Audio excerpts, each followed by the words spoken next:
ہیں इकलाब। इकलाब का मतलब क्या होता है, और ये कल्ब से निकला है, इसका मतलब होता है उल्ट पुल्ट करना, यानी दो आवाजों को थोड़ा सा हम उल्ट पुल्ट करते हैं। अब कैसे करेंगे वो हम देखते हैं। नून साकिन या दो जबर या दो जेर या दो पेश के बाद बा आ जाए। कौन सा हर्फ आ जाए, बा।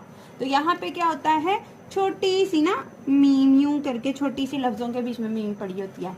जैसे आपने कुरान में पढ़ा होगा मीम बादी, यूं मीम छोटी सी पड़ी होती है, उसके बाद बादी, ऐसे ही होता है। ठीक है, तो इसका यहाँ पे कौन सा कायदा आ रहा है, नून साकिन है, उसके बाद बा है, तो दरमियान में क्या आ रही है, छोटी सी मीम आ रही है। तो यहाँ पे कौन सा कायदा होगा, इकलाब का कायदा। तो हम इसकी अदायगी कैसे करते हैं, जब भी ये मीम, ये इकलाब की अदायगी करने का तरीका ये होता है कि जब आप मीम को आपस में इकट्ठा मिलाते हैं ना, तो जैसे तो दोनों होंठ आपस में इकट्ठे मिल जाते हैं।